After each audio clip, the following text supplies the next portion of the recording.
This is News 12, Long Island.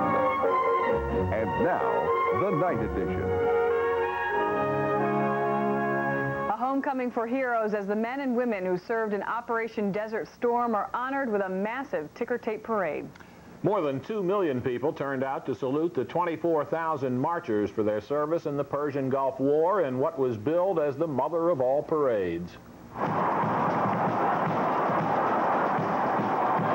This scene may never be repeated. 6,000 tons of ticker tape and confetti raining down on U.S. servicemen and women as America says welcome home and thank you for a job well done.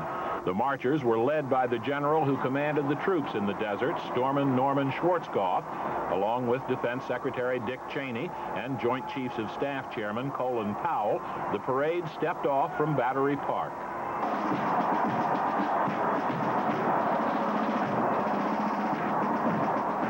Flags fluttered from every building along Broadway, and crowds cheered as airmen, soldiers, and sailors marched through the Canyon of Heroes.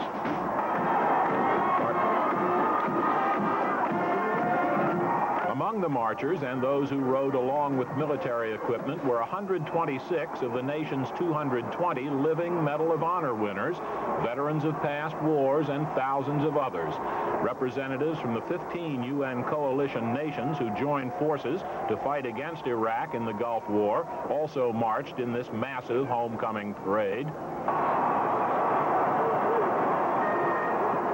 Not all of the action was on the ground for this parade. Air Force jets flew overhead in formation, which drew thunderous cheers from the crowds in the streets.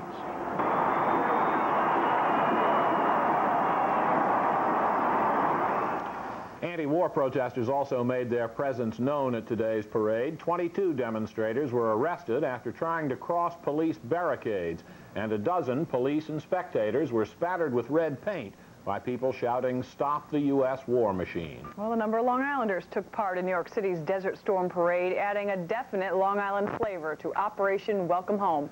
News 12's Greg Sergel was there.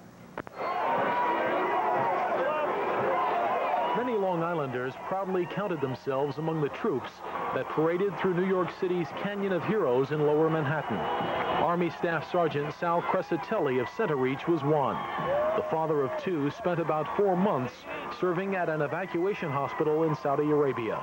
When we were over there, we knew we were getting the support from the mail and everything, but to see this way is unreal. I mean, some of the greatest people I can ever imagine have marched down this road, and this is for us. It's amazing. The emotion Sal felt poured forth from both the troops and the onlookers all day long. They often reached out for one another, hoping that one touch could convey their love, respect, and gratitude. I cried the first 10 minutes of the parade. It's so touching, all these people, what they do for us. They did a beautiful job over there. 1, 2, 3, too bad they didn't get rid of Sodom, but maybe next time. This parade seems to mark the real conclusion of the Gulf War for many. All the emotion, all the anxiety, all the fear that built up before and during the war is being washed away by a sea of confetti and chants of USA, USA. In the midst of this joyous celebration stood Maria Rashidi of North Babylon. Her eyes darted from soldier to soldier, searching for her husband, Marine Reserve Corporal David Rashidi.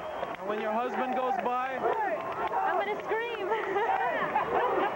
Congratulations, United States. In the end, her eyes met his, and their reaction captured the essence of this parade and this day. In Lower Manhattan, Greg Sergel, News 12, Long Island. In other news, Nassau County Police have arrested a 5th suspect in the June 2nd baseball bat attack on a Lawrence High School football star. 18-year-old David Donahue of Bayside, Queens, surrendered today with his lawyer at his side. Donahue is charged with 2nd-degree attempted murder, 1st-degree assault, and criminal possession of a weapon in the racial attack on Alfred Jermaine Ewell. Police say they are certain Donahue was part of the bat-wielding gang. He was a part of the racial attack on Mr. Ewell. He was with the group that committed this act, and it is our opinion that everyone who took part in the attack on Mr. Ewell on the boardwalk did so in violation of Mr. Ewell's rights, civil rights, and they did it based on a racial aspect. Police are continuing their investigation into the attack on Alfred Jermaine Ewell. They say they don't expect to make any more arrests. A Glen Cove man and his alleged accomplice in the murder of another man were arraigned today at First District Court in Hempstead. Nassau County Los Rise beat 20-year-old Mateo Garcia to death with a baseball bat over the weekend. Rise and Garcia reportedly had a long-standing feud that erupted into a fight early Sunday morning. After the murder, police say 32-year-old Juan Sanchez helped Rise dump the body in front of a Glen Cove funeral home where it was found. Police say both Rise and Garcia were armed during the fight, but Rise got the upper hand.